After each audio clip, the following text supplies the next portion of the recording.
Question 3. Using the elimination method, solve each of the following pairs of simultaneous equations. Part A है इसका 7x minus 3y is equals to 18, 6x plus 7y is equals to 25 sorry. अच्छा, अब हम इस equation में ये देखेंगे कि दोनों जो वेरिएबल्स हैं उनको ही हमें मल्टीप्लाई करना होगा क्योंकि कोई भी सेम नहीं हो रहा। ठीक है, पिछली इक्वेशंस के अंदर हमारे पास किसी एक इक्वेशन को मल्टीप्लाई करना था, उसके बाद हमारे दोनों कोफिशिएंट्स बराबर हो रहे थे, लेकिन इसमें जो है वो दोनों कोफिशिएंट्स डिफरेंट हैं। यहाँ 3 है, यहाँ 7 है, यहाँ 7 है, यहाँ 6 है। अब अगर मैं y को जो है वो यहाँ पर हमने सोचा है कि हम y को जो है वो एलिमिनेट करेंगे, तो y को एलिमिनेट करने के लिए ज़रूरी है कि हमारे y के कोफिशिएंट सेम हो। y के कोफिशिएंट सेम करने के लिए इसका सिंपल तरीका ये होता है कि जो कोफिशिएंट इस वाली इक्वेशन में यूज़ हो रहे हैं उससे हम इसको मल्टीप्लाई कर दें और इसके कोफिशिएंट से इसको मल्टीप्लाई कर दें।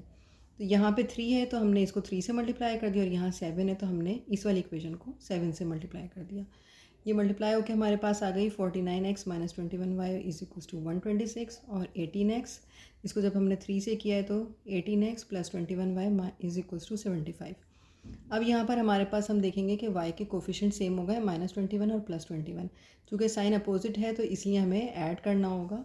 ऐड करने से हमारे पास y एलिमिनेट हो गया, और 49 plus 18 67x is equals to 201, और x is equals to 201 divide by 67 is equals to 3।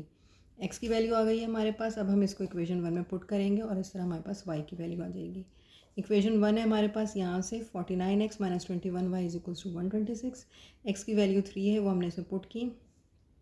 49 3 minus 21y is equals to 126।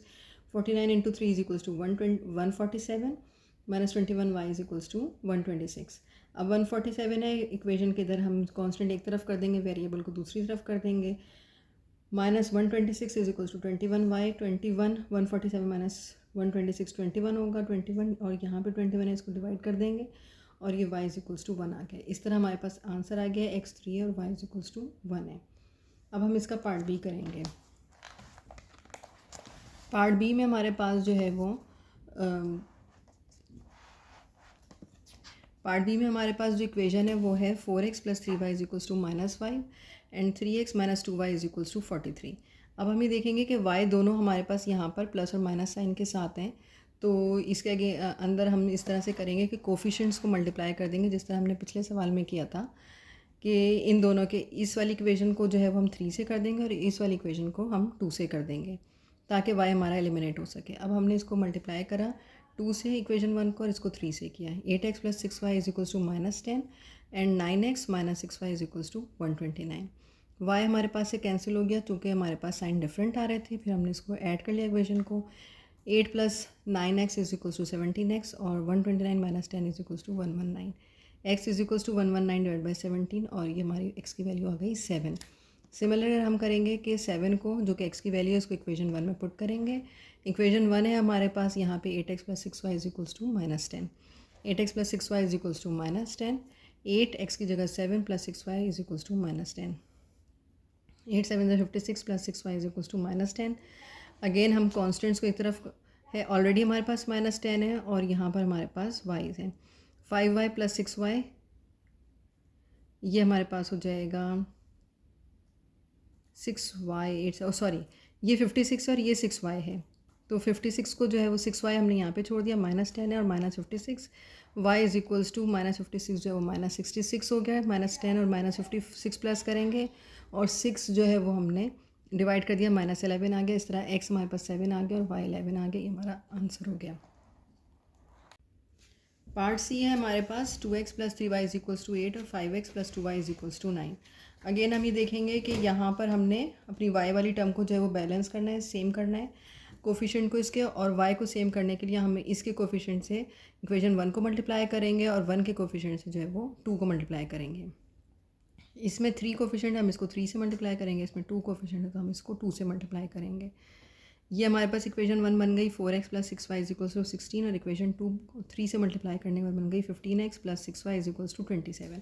अब चूँकि हमारे पास y में साइन दोनों के सेम है तो इसको हमें कैंसिल आउट करने के लिए सब्ट्रैक्ट करना होगा। सब्ट्रैक्ट करने के लिए हमने इसका साइन चेंज किया, ये प्लस था माइनस हो गया, प्लस माइनस और प्लस माइनस। y हमारे पास कैंसिल हो गया, ये हमारे पास आ गया 15 minus 4 11x is equals to -11।